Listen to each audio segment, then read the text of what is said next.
Well, there's a couple of factors. One is simple incompetence. There's quite a few people calling themselves journalists who have no training and who are just feeding the site. They're writing 20, 30 articles a day and they have no idea what they're writing about. So they're just gonna heighten it. They make concentrated effort to create tension in the article, to make something clickable, so the ads can play out more. So that's one thing, that's people not knowing what they're talking about, writing about things that are not that simple.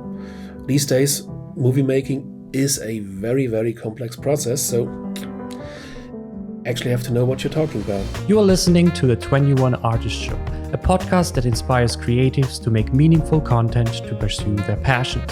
I'm talking with creators, artists, and engineers about their careers, lessons they have learned, and how to make an impact. I'm your host, Alexander Richter. I'm a technical director and coach in visual effects, animation, and games. For more content, go to 21artistshow.com. Enjoy the show. Hello and welcome to the 21 Artist Show.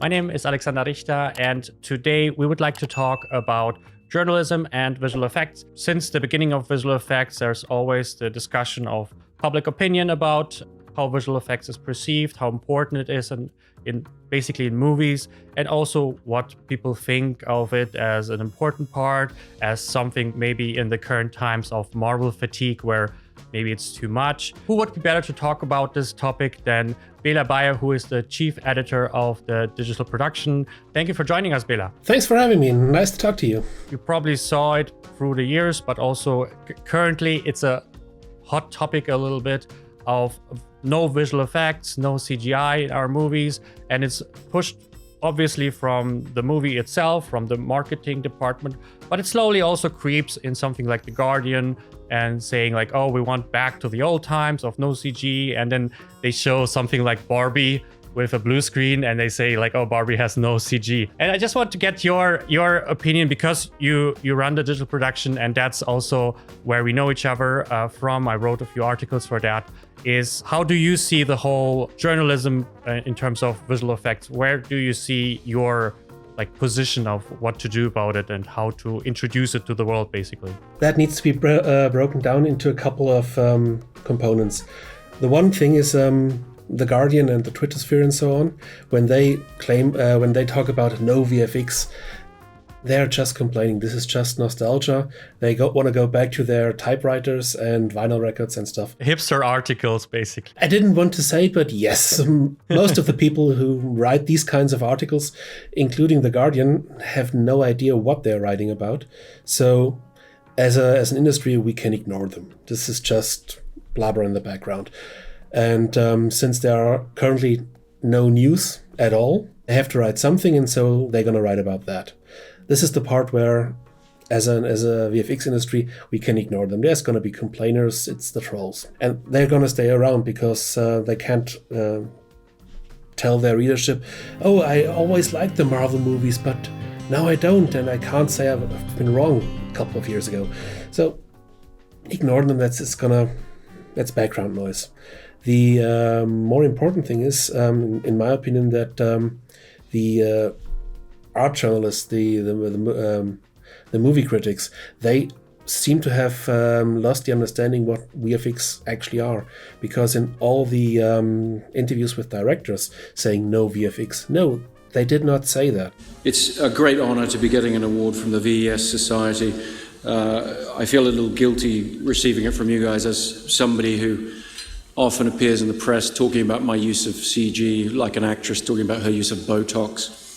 And I'm as dependent on visual effects, probably more so than any other filmmaker out there. And I'm very, very grateful to and appreciative of all of the people, many of whom I've worked with in this room, who've helped bring my visions to life. Christopher Nolan uses VFX. Ridley Scott uses VFX extensively.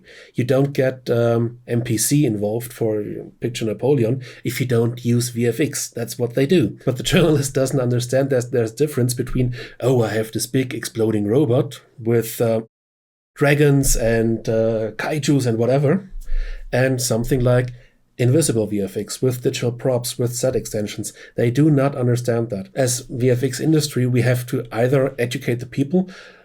Listen, guys, this is not all we do. We don't do just exploding robots or USB Smurfs. Avatar, sorry. But we also do all the things that can be shot. Example, Napoleon. Yeah, there were no VFX. No, Ridley Scott doesn't kill horses for a shot. That was a digital prop. That was VFX. But they don't understand it. So the duty of the director would be to make this very, very clear. If you quote me with no VFX, I'm gonna hit you. Or something like that. Probably Ridley could do that. That's the second part of this. The Twitter sphere, ignore them. The directors and the production companies have to be more precise in their wording. We did not use any robots. It's not going to be Napoleon versus Godzilla. It's going to be Napoleon with no robots.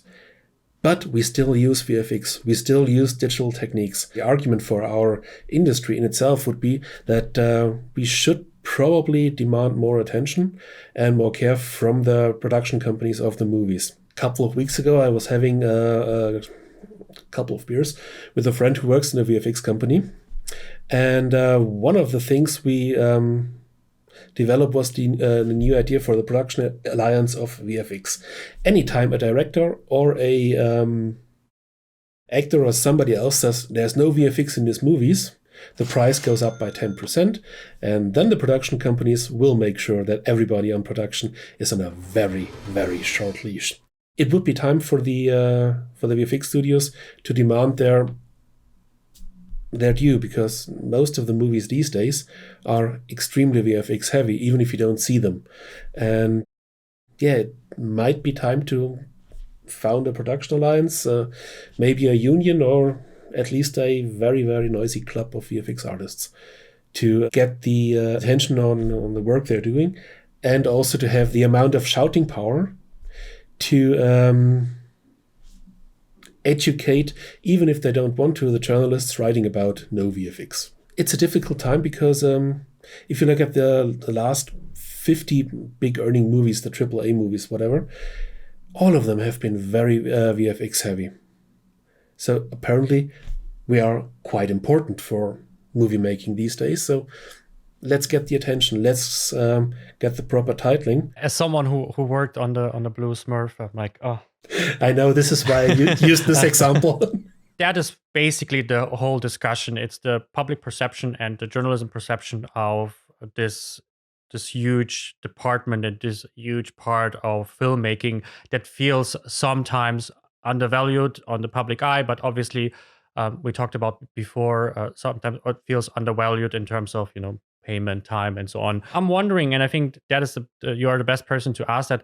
What is the kind of the motivation for a journalist on that scale to kind of misreport either on purpose, or maybe it's just kind of like just taking for granted what someone says, or what you said, like the misunderstanding. If for example, Christopher Nolan says no CG, they automatically think that means no visual effects, which are not exactly the same, but sometimes very interchangeable. So he most probably meant no computer generated, but obviously there's compositing and so on. But suddenly someone says, oh, this is all real, and this is back to the old days of filmmaking, of special effects. What is the motivation for this current timeline that some articles and some people are so focused on reporting that it may be actually not true? Well, there's a couple of factors. One is simple incompetence.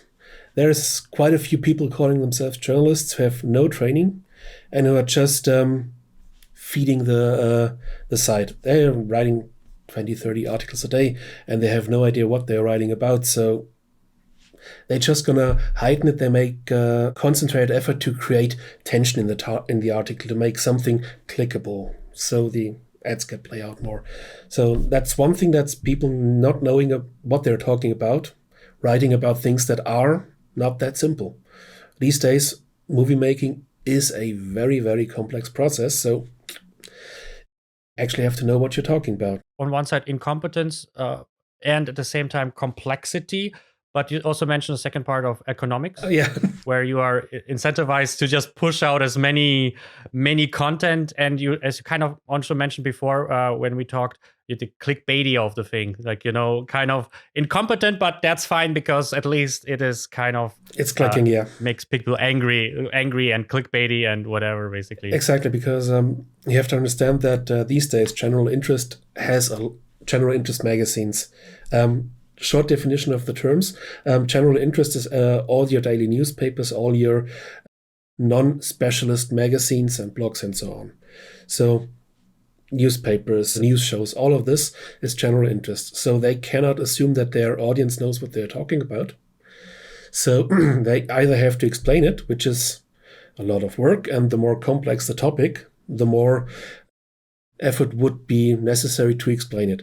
I mean, you and probably everybody watching this show has tried to explain what VFX are to their grandmothers or special aunties or whatever, and mostly failed because it is something very, very complex. And it's these days a very important part of movie making. But movie making in the past was an art form. Yes, it was always complex, but not this level. This whole new layer of technologies, of industries feeding into it. All of this stuff is too much for the journalists to explain. But they have an art section on their website, and they have to have an article every day, at least one.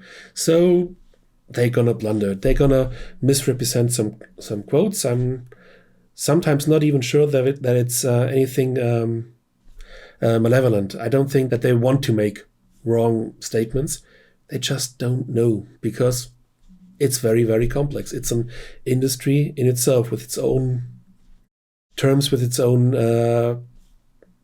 pipelines and own understandings and own groups. So this is quite difficult for a general interest magazine to explain, and for the journalist himself to understand, or herself, or whatever.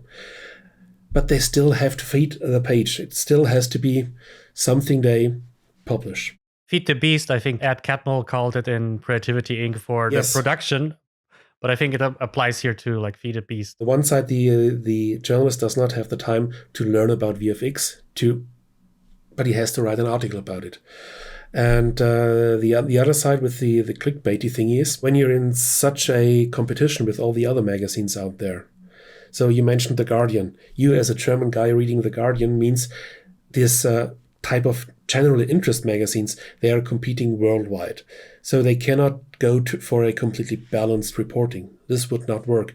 Nobody would read these articles, so they have to create tension, be it with headlines, be it with special pictures, pixelating this, pixelating that, getting people to click the article so somebody will read it, because only when the article is read, they have the necessary clicks to pay their bills. It's not like journalism is one of these industries where you're swimming in money. I wish it would be. It's not the fault of the VFX magazine, the VFX artists, that they are getting dragged through the mud, so to speak. It's just the newspapers need something to write about. And this kind of content is quite easy to produce. You get a couple of quotes, schwerble it together. Yes, that's a professional term, schwerbling. Make an article that is interesting enough for people to click on, but it doesn't take so much time to write that it actually balanced reporting in any way. So currently VFX is getting it a little bit, but never mind, it's not going to be important. We have a very strange problem because the term invisible VFX is nowadays a thing. And I think there's this weird part where it's easier to write this kind of articles nowadays because it is more invisible. People don't see it. The general like journalist who is not into visual effects maybe also doesn't see it, even if they kind of like, you just watch Top Gun Maverick, which looks fantastic. The visual effects, I think, were amazing, especially in the cinema. I saw it, and it blends very well. And for me, I was also not 100% sure which one is real, which one isn't, because it was so well done. And then if someone even mentioned that there were no visual effects, everything is in camera, or everything is in camera, that was maybe the statement, which doesn't automatically mean there's no visual effects. It's just like means that there's no 100% visual effects, which also is not true, as I learned recently. And then people are jumping easy to conclusion. And one of the things that you mentioned, I think, is kind of the side of the problem. It's mostly the general media that has this strong problem where, for example, as you say, like specialized media, it's less likely that the digital production will jump as easily on this bandwagon because you expect them to have a deeper understanding of that. It's less likely that the visual effects YouTube channel or article or whatever that is specialized in that area that is too easily jump on that, hopefully at least. But I think it seems to be more of the general, like, like media where they are not specialized on visual effects, they're not specialized on that. And there is this incentive of creating clickbaity article, even if they know that it's not 100% true, or it's like, some people will be annoyed about that. How does the digital production approach this kind of topics? How do you find the balance between, releasing content and so on, but at the same time report as as true as possible, basically? Sometimes that's very easy. We just don't. I've been with digital production for quite a few years by now. And one of the things I learned is don't feed the trolls. There are some topics we actively ignore, including me sitting here in the newsroom and going, la, la, la, la, la. I don't want to talk about this because you get a sense of the excitement machine about a topic. There's something easy to talk about. Anybody can talk about it. Nobody actually has to have any knowledge about that. So these topics we're generally ignoring because if you want to read that, go to Twitter, go to Bild Zeitung or the Yellow Press or whatever. They're going to do the reporting, and it's not going to be that there's easy answers for those questions. So the no VFX tag will never show up in digital production. It would be a weird article to have to buy digital production, and it's like, we're talking now about a movie that has no digital production in it. It would be fun, but I think that will be something that's going to be released on April 1st. A retro issue where you do like retro digital production before it all happened, basically. Funny enough, we had articles in our magazine about VFX before VFX. We had stories about the old compositing table, the 2-ton cast iron thingy, which, funny enough, is a straight line to today's release of Nuke. Picking the articles for a professional magazine, you always have to understand who your reader is. So I cannot do an article about just, I need to fill 4 more pages. Well, let's piss everybody off. So I have to find different stories and be aware of what topics I can't talk about. This sounds quite negative, but also it is the part of being a professional magazine, because there are many topics I would like to talk about. All of you don't want to hear that. You don't want to hear my personal thoughts on types of tea or types of headphones or whatever. So you have to be aware of your audience and you have to play to that audience. Meaning for digital production, I can assume that the person can distinguish between Maya, cinema, and Lightwave. For example, I don't have to explain what Intel is. I don't have to explain what NVIDIA is. I don't have to explain what all of these quite difficult topics are, because I have to take that as granted that those people actually know what we're talking about.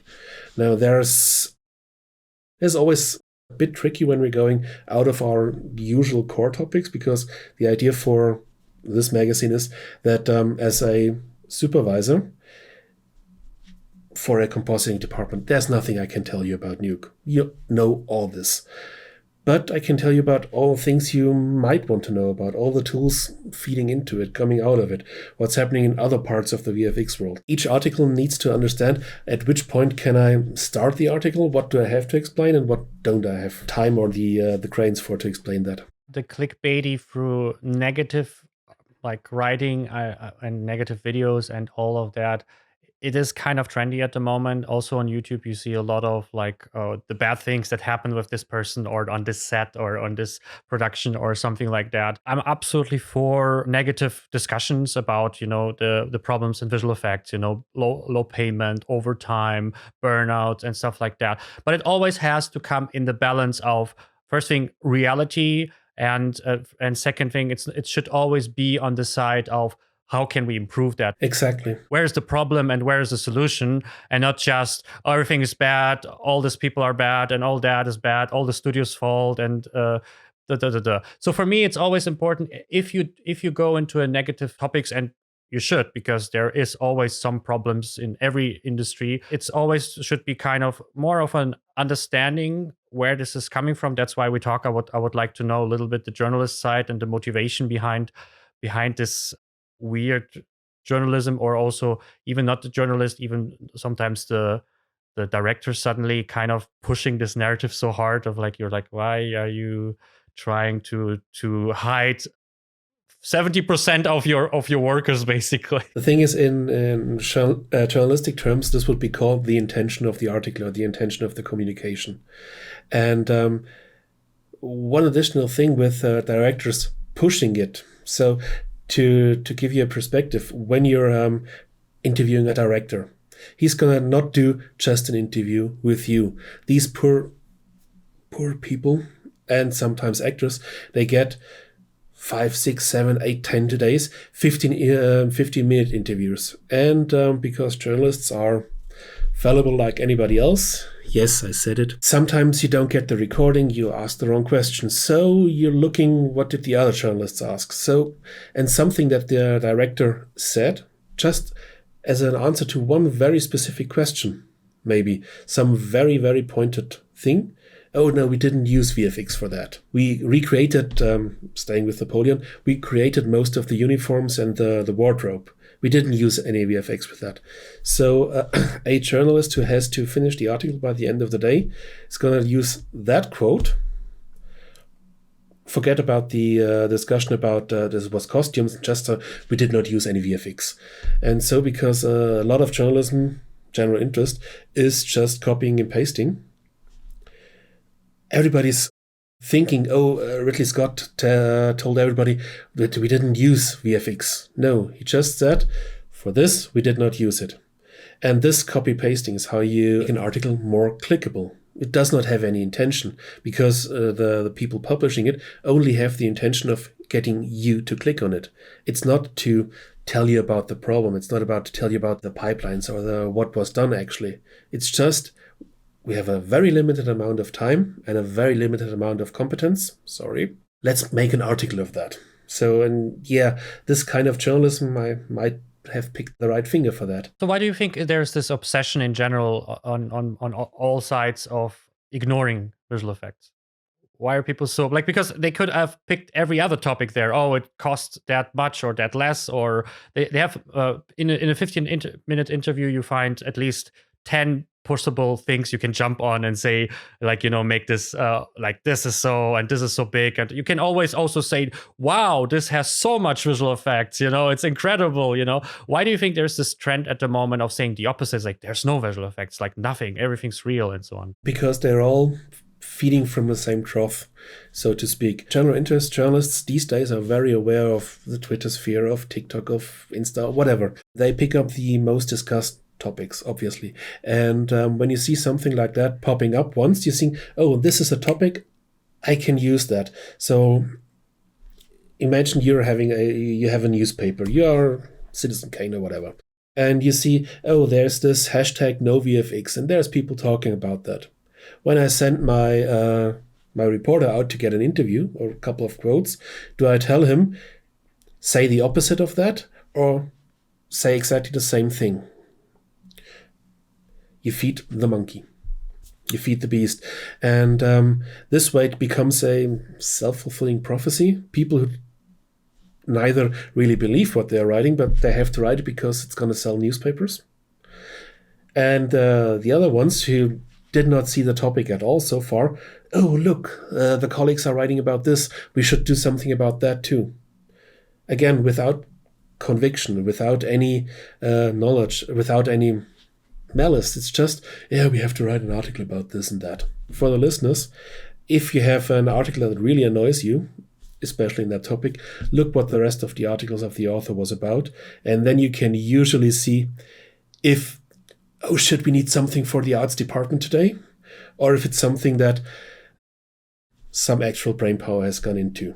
It's basically like someone says no CGI on Napoleon, and then the previous article on the same day is like makeup tutorial and exactly what's the best way you can please him or something like that. It's a little bit the credibility what you're describing. How credible is the source? And I think that is also the difference, I think, to the previous journalism a few years ago, where I felt at least more specialists were joining these articles. More like, you know, our technical person will write the visual effects articles, our literary person will write about this book and stuff like that. You know, our traveling person will write about this foreign story, basically. And nowadays, I feel like because of the accessibility through all the media and blogs and whatnot online, everyone can just pump out an article and just kind of like, you know, there's no borders, like for publications, like, you know, print publications and so on. That's probably one of the reasons why, besides the clickbaity and so on, one of the reasons why it is like, you know, not only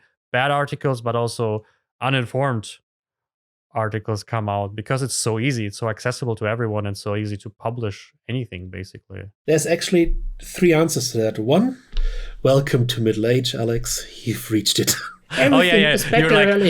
You're like, before that, everything was better, you know. Like, but I mean, honestly, most visual effects artists say Jurassic Park. That was the pinnacle of visual effects. Should have stopped then. That was my favorite movie. Up to a point, yes. The competition between newspapers has been gotten rougher, and the bad thing is, competent journalists, they have this damn habit of wanting to be paid. Shit. It's like it's not like VFX artists who work for exposure. Yes, that was sarcasm. You know that. The age level of the people writing the articles is going down and down and down and down. And the ease of access to publishing is going down as well, which is another problem in special interest magazines, which we can talk soon. The third problem the third thing I would add to your statement there is you've changed over the years. I realized that quite recently, one of the first articles I ever published, I still have a copy there, had nothing to do with VFX at all at the time.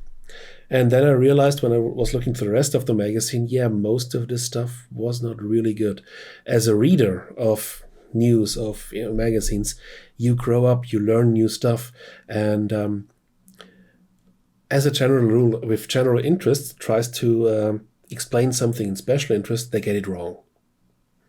Almost all of the time, because there's a reason for special interest. And these days we have the problem that a lot of the special interest magazines died out. They did not get any advertising money. They did not get any authors. So currently a couple of businesses are left with either stubborn old people publishing the magazine, or with the TikToks and stuff like that. They complain, we have to read Twitter, TikTok, whatever, to know what's going up. No, you've killed the special interest magazine who could have told you exactly that. And this is a difficult situation, to be honest. But, well, that's the state we're in. It's currently a changing time, and with new tools coming into publishing from all sides, it's going to be a couple of interesting years ahead. Let's drive to the things that we can do and how can we influence the opposite side, because at the end of the day, I mean, you're obviously publishing the production. I'm publishing on YouTube. I have some social media presence. I have people who are learning Python and so on from me. And there's always the question of quantity over quality, because at the moment, everything should be like a 10-second shorts, TikTok clip and so on. And everything has to be like pump out rather 10 articles than once a week, but quality, that's always the question. Like, if you create a YouTube video, how long should you stay in that, like, research, recording, making sure that the sentences are solid and not just like, oh, that's something I have in my mind, let's see. And like some people making an AI video and they literally have this, Wikipedia first sentence not understanding, and then they make a 10-minute AI video, and then it's like, it sounds right, but if you would proofread it, basically it's not right. How do you see, for things like the digital production, but also social media posts on YouTube and so on, how do you see quality wins? What can we do to make sure that in the landscape of quantity posting, that still people kind of join in our articles, our videos, our things, and we are not too tempted of like, yes, we have to do regularly. We cannot do, once a year I release a video or make a post or whatever. But there is this thing of like, yeah, I should make sure that what I post is valuable, interesting, and engaging, instead of just post something so people don't forget that you exist, kind of thing. What is your approach also in terms of the digital production to keep the quality over quantity and still the engagement, basically? There's a couple of things for that. One of them is to aim for 100% and publish at 80%. This is the problem usually beginning authors have. I want to make it perfect, but nothing is ever perfect. And then they never release it at all. Exactly. I have a list of about 150 articles who will be ready by the end of the week. There's just some little finessing left. No, publish at 80. But don't publish below 80 at least. One of the tricks we got taught in University for Journalism was, would the article be interesting for yourself? Would you learn something about it? If you make a video, and I'm not currently making a difference between a YouTube channel, a print magazine, or something like that. That's just a different medium. The intention can be the same. But in the end, just before you hit publish, take really a look. Did I learn something during the making of that? Can I imagine somebody who actually helps others just to, feed the algorithm?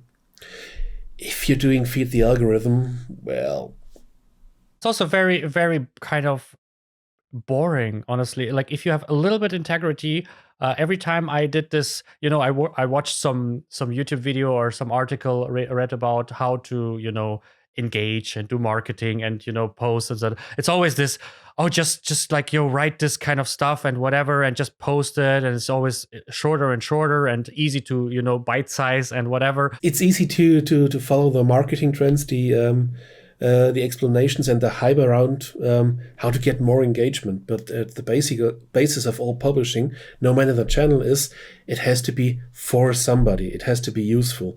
And these days, there's a couple of things that are just to publish. Let's be honest, there's discussions to be had if this is worth it.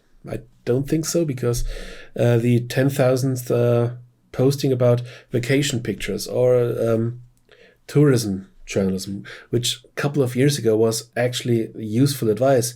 No, now it's somebody looking nice, being in a nice place, and you have no clue about it. Kind of bragging mostly, like most traveling blogs is like, look at my life.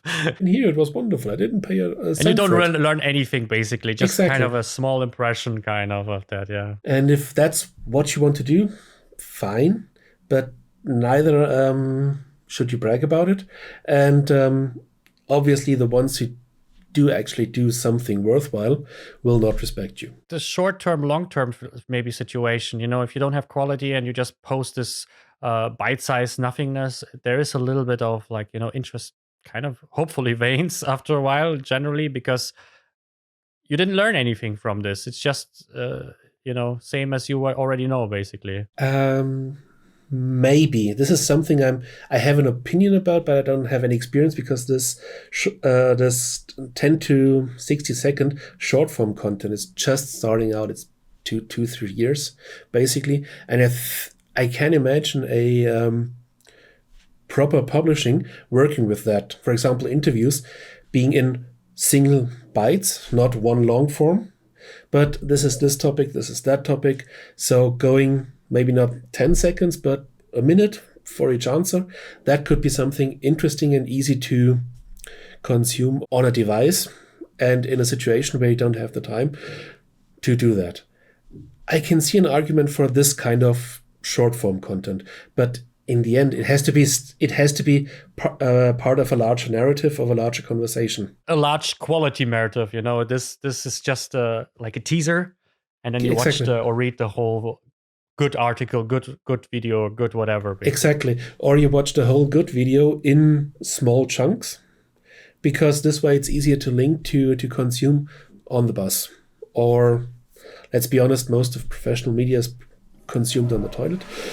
So depending what you're doing there. Podcast is a good example for that. If it's like a 2-hour podcast and you're just interested in this specific thing they're talking about, they talk about some politics thing or some that, but 90% of the podcast is maybe something else. You're happy about the 10-minute clip that you see, and then you just like, I don't need to watch the rest of the thing because it's not interesting for me. This is something I think in the next couple of years we're going to see what develops. Will it be the tasteless bites, or will it become a way to break down difficult topics or long conversations or something like that? It's something we just have to wait and see what happens. Welcome to our short mid-episode coffee break. If you love the content and would like to have a successful career in the film or games industry yourself, check out my website 21artistshow.com. There you can find helpful articles, masterclasses, and coaching opportunities that help dozens of my students to bring their profession to the next level. That's all. Check out 21artistshow.com and share the podcast with cool people you know. Let's continue with the episode. What would you say is the best way to approach it in the future? How can we, as visual effects artists or as journalists, break this mold of, ignoring visual effects, saying visual effects are sorry, I don't want my visual effects, or saying like, yeah, better without visual effects than visual effects. Like basically, how can we lift up the perception? What can we do to help this like, because in the end of the day, it's a little bit about public opinion. We want the public positive opinion. We want people to say, yeah, that's good. I like it, and it should be promoted, and it should be, as you said, in the credits, it should be recognized. It should be not like cut off half of the visual effects artists because the credits are too long. But no, we want everyone. We want to see the positive light. So what can we do to make this more positive and interesting for everyone who's maybe not into that extremely, but it is important just to have a positive opinion on that? I think as an industry, the obvious next steps would be production alliances and unions. But this is more of the business side. For the artists, I'd recommend be unapologetically nerdy. Talk about this stuff. Don't try to break it down for people not interested. Tell the things that interest you, not something you think maybe this person might be. No, the stuff that you are interested in, that's the stuff you should talk about. Don't try to dumb it down for Wendy from Wisconsin. You're never going to get there. She has her opinions, and that's it, without any facts, without any actual interests. So as a VFX industry, if we tell the people, look, you've seen the breakdown shots, but there's so much more going on. We can do this, we can do that. We do this because of this. We're talking about this type of file format because this and this. Show its complexity. Because in my opinion, the communication about VFX has been, this is very easy, we just do it with computers. No, it's not very easy. It's not just computers. Yes, computers just a click. Yeah, one click and make everything perfect button. This might be a joke for some users, but this is not how we should talk about it. I think we should start by not trying to explain it to the stupidest possible person. This is something highly complicated and something highly creative, something highly technical. As an art form, it is quite singular out there because you have to have quite an education before you can do it. You have to have quite a lot of tools and hardware to do that. So talk about that. Don't let the conversation be, yes, we're doing stuff with computers. Don't call it, we're faking things in film. Film has always been and will always be fake. Tell which part of it you did, how you did it, why you did it in this way. Why does the dragon have scales and not fur? Why does this happen? Why does this explosion look like that? If you shot plates for the explosion, talk about that at length. Getting the discussion from the idiots who don't want to know about it back to, this is something interesting we're doing. And you never get people interested in if you're starting the conversation with, actually, it's very easy. So why should I talk about it? Tell the people what you're doing. And if they don't understand it, give them a couple of resources. Tell them, yeah, look this up on Wikipedia. Engage them, because teaching and getting interested almost never works when you're starting with, this is easy. I saw that with video games, I think, before like 10 years ago, video games was a little bit nerdy. Dungeons and Dragons were a little bit nerdy. Nowadays, a lot of people are like, yeah, I play video games. I play this. I do that. I play Dungeons and Dragons. Stranger Things has Dungeons and Dragons in them as one of the things. And so I think it's the same shift we need to go through. Is like, it's cool to be visual effects artists. It's cool to have visual effects as long as they're good, obviously. A good movie with a bad camera, a bad movie with a good camera, it ends up still lacking on some kind of same thing. Like a movie with bad visual effects or good visual effects, it still supports the movie. That if the movie is good, the visual effects lift it up. But that's what they are for, to tell the story. And they're part of the process of telling a story. Even bad visual effects can be very, very good if they fit into the show. If they don't disturb too much, or yeah, sometimes they fit on, yes. Doing all the things that visual effects can do, even if they're done not perfectly, is they expand the scope of the storytelling toolbox. And my opinion is that these days, directors have the ability to screw up so very badly because the toolbox has gotten too big for them. We've seen this with, we won't name any names, but directors making bad movies who look like, and you think, why is this a bad movie? The VFX shots were great. But oh no, the director got lost in the weeds with, I can have more explosions, more dragons, more whatever. And if you think I'm talking too much about dragons, yesterday evening I rewatched The Hobbit. So sorry about that.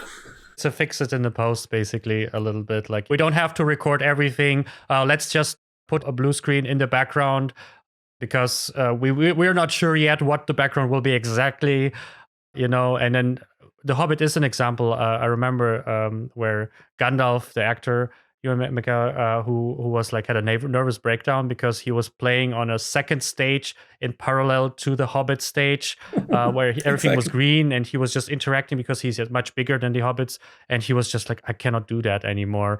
And obviously, there's a lot of lost. Even if the visual effects are great, there's so much lost of like the natural part, the good movie making part. And then it doesn't matter if the visual effects are fantastic or invisible if they break the way of filmmaking, basically. Exactly. And that is one of the big hopes I have for virtual production in stages. Let's not talk about the technology, but in the filmmaking context, the director has to decide what he wants to see on the screen before the camera is rolling. I think this will help immensely for making better, more interesting movies and TV shows, because if you have to think about it first and not just fix it in post, then it's going to help the movie. By the way, for the listeners, this says fix it in Prost, which is a Bavarian joke. Prost is what you say if you drink beer with someone. So, never mind. Yeah, we actually talked about virtual production with Philip Wolf, former DNIC employer. And I think that is definitely the balance where you can interact with things, you see things live. Exactly. It's also great for things like lighting and stuff like that. And it helps just the actors, everyone on the set, basically, to understand what's going on. It's not just a blue screen, green screen, and you're like guessing. So I think that definitely that is the right step. And also it can, obviously with the projection, can be expensive, but it can also put the costs down. Less reshoots, less hopefully in-camera recording to some degree. There is this potential, at least for if the technology catches up in the next years, that the potential becomes that looks better and feels more natural, basically. Exactly, and I think that, well, it's a developing process currently. But from what I've heard for certain interviews, I won't name the people, but some directors really started to use that as a tool. They go way before the shooting. They look at all the digital props, the surroundings. They run around with their camera trackers. What do I see there? They talk to the VFX artists, and they see, I have these great creative resource there. I can talk to the people. We can build this together more or less in real time. For at least the blocking will be done more or less in real time. The shows get better. Most of these directors understanding and the process and are excited about the process, working in TV productions these days. I don't see that much in movie productions because the usual movie director is a couple of years older. This is also a factor, let's be honest. Give that 5 to 10 years and it's going to be really interesting how the pipelines look. How much fix it in post will be a fun joke to be on set, something concerning alcohol for all the others, or that will be something that will be relegated to the dustbin of history. Just to add to what you said before, I think one of the things that to increase the public perception and the quality and everything else is, I think what visual effects and animation and games will need, I think, more is the recognition in the education system. I think it's still too privately held and too, and it's fine to have online courses. It's fine to have this, private universities. That's totally cool. But it would be nice to have real visual effects training in normal university, in public university. It would be nice to have this a little bit, maybe even in school a little bit to some degree. We had some informatic class in school and so on. That will definitely help the perception of the public if it's just normal. It's a normal job, like any other job. And it will also obviously help the understanding of the public. I did some Maya course in school, or something like that, Blender. And now I have a little bit of an understanding what's going on. Funny enough, there are a couple of people working towards that. For example, the Blender guys were thinking about I don't remember what it's called, was a very stripped down version where it just could animate previously imported models, something like that, to educate people. And in the world of University of Science, I quite often see that the scientists who work on paper and, we need to simulate that. And then there comes some person, we can do that in Houdini like this and this. And this kind of conversation between I have a problem and a VFX technology, this working together is slowly starting. But you have to understand that academia is usually quite old. The moment something becomes such a public knowledge pool in this kind of sense of education, I think it already lifts everything up. It becomes more, integrated. I think also the law will catch up more because it is not the niche, it is the standard, Yes. where you compare, for example, car industry, even the car visualization industry and the visual effects industry. Sometimes you can see even there big difference in terms of contracts because one is established for 100 years. Salary, definitely of salary. And that's what I mean. It's basically, everything is more like, organized like it is like in every other industry where you look at what you need and what you have to pay for. Where visual effects, it's so floaty and so much, here's the contract, you get this much money, and then the changes are not included. Some updates are not included. Some last minute things are not included. And then they skyrocket the price to a degree where it's maybe not even feasible for the studio at the end of the day. That's the problem when you do something that is interesting, which you like doing. That is also the tax of interest is so horrible in this industry where people say, oh, it's so fun. We don't literally we don't have to pay you. It's because it's fun, Whenever somebody says that to you, just ask them what they're earning, because people saying, oh, you're gonna do that because it's fun, isn't it? It's, so your job isn't, so what you gonna pay for? Can we exchange something? It's the same thing with one of the things that really gets the heartburn up for me is this working for exposure thing. I get the argument. I don't agree to it, but I get the argument. But if that's true, then the first thing that should be visible on any production, whatever it is, should be the name of the artist who did it. So let's have. I'm not recommending this to do this for any VFX studio. But if a potential employer asks you to work for exposure, and you say, okay, the first 1,000 frames is going to be the logo of my company. And if they say no, then... Or like a watermark through the whole movie. It's like you have Bela Beier digital production, that's where we're Alexander Richter technical director, and it's like just watermark, and it's floating around, through the picture. So it's not, you cannot remove it, This is an excellent idea. This should solve a lot of problems. Yeah, I mean, that's what happens with software. If you don't want to pay, you pay with something, Yeah. you know. I would like to wrap this up, but with something. It's a huge topic, but let's see if we can kind of keep it contained. And because we talk about, you know, pumping out content, it's also in visual effects, but also in journalism, and you have to feed the beast in all media at the moment, and it's a little bit quantity over quality at the moment. And then we have something pushing the door open with ChatGPT and all the others, and saying, hey, hello, AI is coming. And then you see LinkedIn of like, oh, I don't need anyone anymore, or I'm afraid that this ChatGPT will remove my copywriting or image creation or video creation or whatever, 3D generation. What is your opinion, because you are working with visual effects in journalism and both are so intertwined in this whole AI thing? How do you see yourself going forward with this technology? Do you see it as something threatening, or do you see something that you like, oh yeah, that takes away a lot of pain from me? A little bit of both, and there's a third additional thing there. So as a journalist, I think it's threatening because the whole of general interest can basically be done by ChatGPT. So this huge pool of people is going to be out of a job and out of an existence because, let's be honest, sports reporting can be done by AI. And this whole acceptance for bad reporting, like the no VFX articles, AI is not going to fix that. That's one thing. There's a shitload of problems coming our way, and it's not going to be fun. On the artist sides, for the foreseeable future, I think that's quite a big chance coming there, because the all the things we have to do that aren't creative, most of them can be somehow outsourced to AI. This means less people working, yes, because they're the clicky work, the running through the pipeline works, the renaming, the whatever.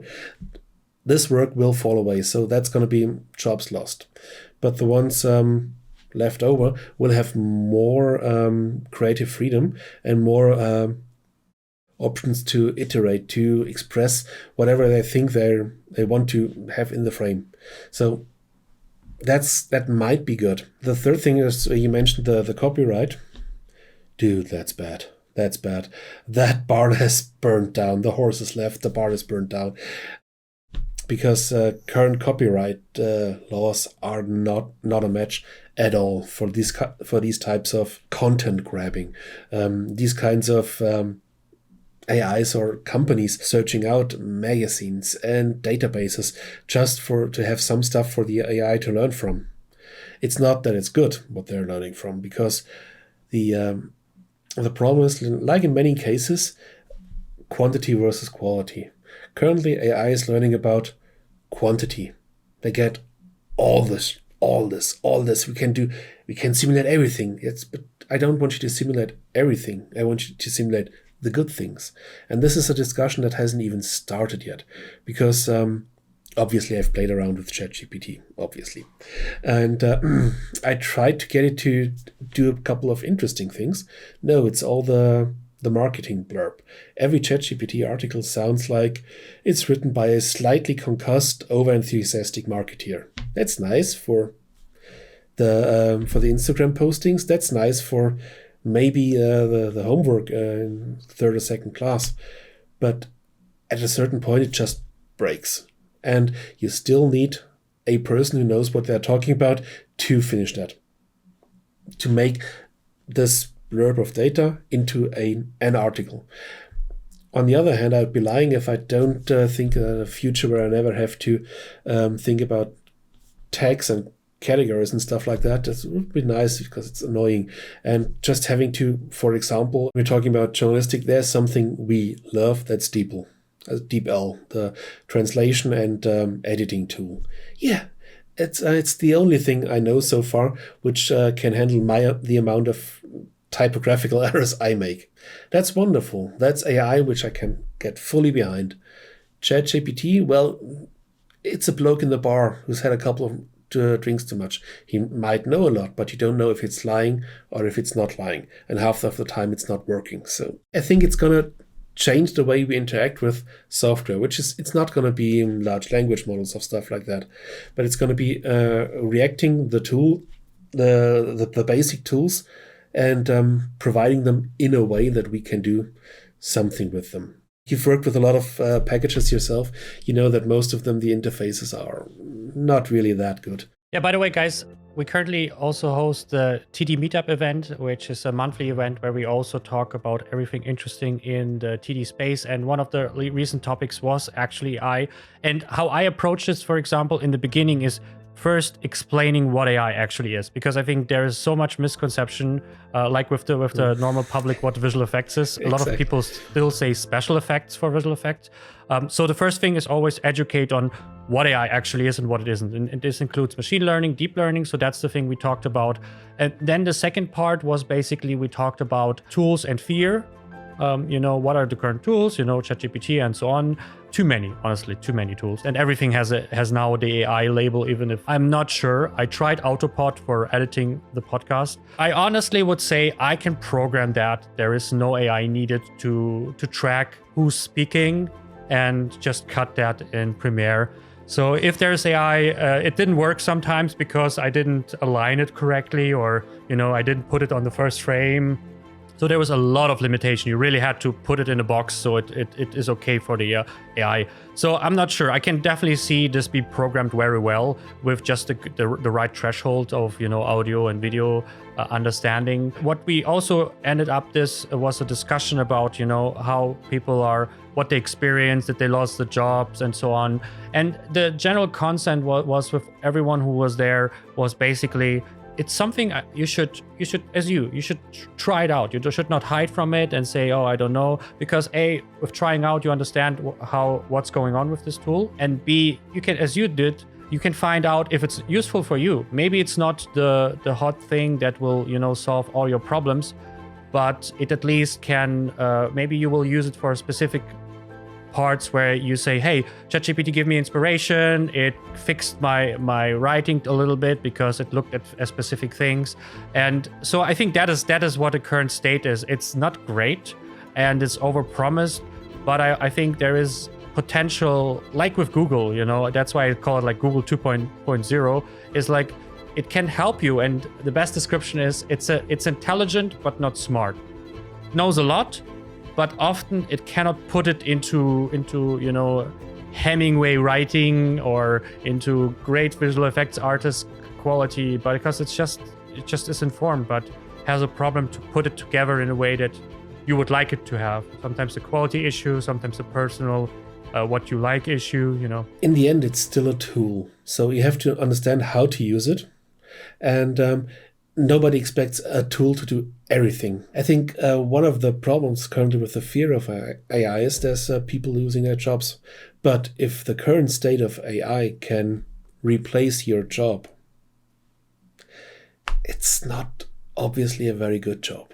I don't know if you ever worked in industry or in large corporations, but the time I did that, there's a couple of people sitting around, in sometimes a lot of them, who just do receive this email, answer this, forward it to that, and make one thing in some kind of Excel sheet. There's thousands and thousands of people there, and I think with the possibility of AI, a lot of people say, do we really need those people? Can we just not have them and have stuff working? And it's the same thing like if you have a studio and you go from the artists to everything to we have a pipeline. This is just an analogy.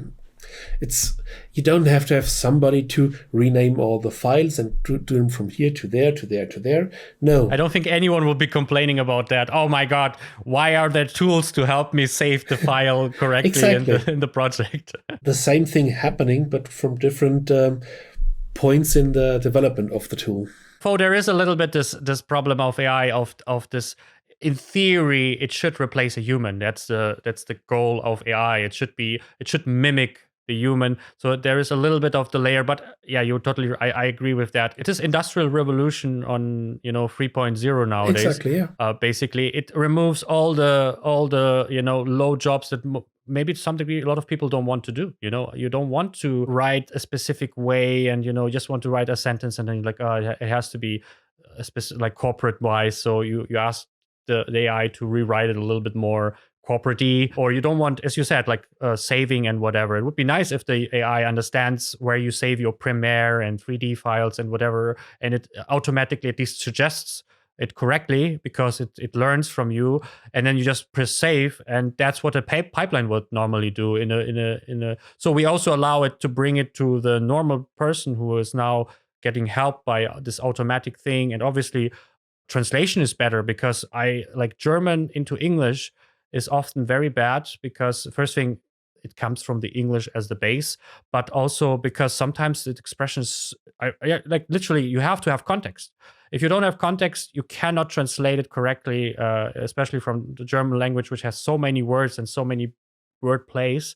With an AI, it can understand you a little bit and then obviously pick the right translation better. Exactly. So I also see more the potential, but I understand the fear a little bit on that side too. One of the big hopes for AI that I still have is, as we're recording this, we're going up to Christmas, and we know Christmas is the time where we all go back to our parents and fix their IT problems.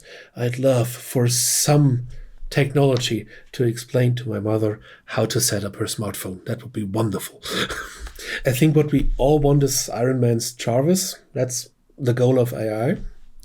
And I think we can get, in the next couple of years, we can get there, translating between users of different abilities, for example. For VFX, can somebody translate what the art director said? Can you please translate supervisor speak into artist speak? Obviously, I'm exaggerating. But things like that between the different people working on a movie. Also, within that context, imagine there's a studio AI who knows, for example, whenever these people are talking, get the security person there. Somebody sent the TT for the render farm an email, it's going to be bad in 2 weeks' time. Something like that. And I think these, which is basically just machine learning, how they're working now and what goes wrong, this kind of machine learning could help immensely. Not to change all the jobs, but just to reduce the number of fuck-ups and problems and work you can easily forget because it's not a work you like. And this is something I'm hopeful for, carefully hopeful. But let's be honest, we know in the end it's going to come down to some military industrial person strapping a bomb to a robot, and it's going to be that. I mean, it basically is to simplify our modern life, because our modern life is so complex. I have so many apps I use on my computer, on my phone, just from calendars to to-do lists to whatnot. That's something we didn't have 100 years ago because we didn't have the options, but also we didn't have that many of things we have to, organize basically. And as you said, like a AI or machine learning algorithm that kind of suggests and so on for me, and I don't have to sit down. Especially like a lot of times we're not expert in all the fields. Like if you like me, for example, create master classes, you have to do a lot of other things you're not an expert in, from marketing to copywriting to website creation to everything else. And sometimes it's nice to obviously sometimes hire someone. That's also cool. That's I'm totally for that. But sometimes it's just a small thing, and it would be nice to have someone capable to help you out on that thing, and obviously organize you so you don't forget appointments because you forgot to put it into your calendar, or you forgot this to do, and it's so obvious, but you just you forgot to reorder your refrigerator content or your mats or whatever, and something will at least suggest it to you, and you're not always have to juggle the million things of modern life in your mind. Any final comments for our journey and journalism and visual effects and kind of the AI part in that one too? One of the things I'm currently seeing is that there's a complete lack of algorithm development. All the software houses trying to get that in and trying to find a way to get it in without annoying the users they have, and without making everything dependent on giant NVIDIA cards. So This is something from my position where I see it as the editor of a VFX magazine. So I talk to a lot about software houses and developers and stuff like that. And they think that this should be the way to go to make software easier, approachable, and reactive to the user. But from all the demos, which I'm not allowed to talk about, I've seen again, that's still a very long way. We talk about it like in the making of. I think it's a long way to go to be actually useful. And as a VFX artist, currently I would handle it as a playground. Of course, you have to know how to use the stuff. It's not very complicated, let's be honest. Learn how to use it, but don't let it prohibit anything else you're interested in learning. Even 50 years in the future, if there is still such a thing as compositing, there's still the need for people understanding how to think in layers, how to think in object and light and angles. This stuff will not be handled completely by AI, but because of the movie making process is a creative process that ignores reality. So a car commercial, you can probably in 10 years light it with AI. Something creative, which breaks reality, will never have that option. So I think keep an eye on it, play around with it, have fun with it, because one of the things I like about visual effects is you still can have fun with it. And do that. Have fun with it now. And when it's all grown up, then you have to be grown up then. But play with it now. Yeah, totally. I see that too. I think if we push the visual effects narrative, as you said, a little bit, like, talk about it, talk about our jobs, also with people who maybe no clue. But because, I mean, again, it's like we don't have to hide, as in the past with video games, we don't have to hide that we're doing visual effects because it's maybe too complex for people or maybe too nerdy. At the same time, it would be nice to see more education and broader sense, so it just becomes a more standard job, basically, people and like recognized, and it will also help the lawmakers to put that a little bit more into more safe havens compared to other industries.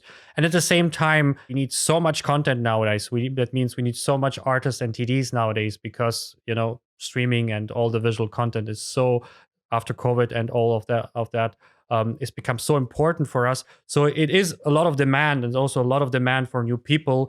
It also means a lot of demand for each of us, which to some degree we can use through programming. We can solve that demand, by Python programming. And also we can use AI and machine learning just as a user sometimes, use some kind of mid-journey to help us figure things out, use ChatGPT to help us generate, like, even like for me as a programmer, I can use ChatGPT to create icons for my tools or whatever, where normally I maybe have to search for something that I can actually tell, give me a marshmallow that is burning or whatever, and then it's like the perfect I don't know, fire solver or something like that. So I think I also see it positively, and as long as you use it a little bit, as you see it as something that enhances your life as a visual effects artist, I think it can only go forward. And I like what you said, is the basic skills will always be there. It doesn't matter what you do. At the moment, you cannot just say like, oh, there will be a tool that replaces exactly that. You still have to learn programming, even if ChatGPT can help you with, pushing out some program code. You still have to learn how to write journalism or whatever you're going for, because it will not, at the moment for sure, not give you something that actually is good, in terms of like, yeah, really good. And you will not need to learn even the art part, even though there's Midjourney that can pump out all those images, because it's not working at the moment. But you can use it as templates. You can use it as mood boards. You can use it as, oh, I don't know this thing. Maybe it's easier to ask ChatGPT than to Google, or at least use it as a first phase. And I think that is the future at the moment where we're going for. If you're scared of talking about VFX and boring people, remember how long people are talking about sports results. This is the bar. Don't talk about that more. Don't talk about VFX more about than soccer results. But there's a lot of leverage for people to talk about the things they're doing. And we should use that leverage, especially nowadays, because as you just said, there's a high demand. This would be the time for the whole industry to define the terms and how we're going to work together in the next couple of decades, maybe centuries even. Make visual effects interesting again. Basically, we need some hats and some t-shirts.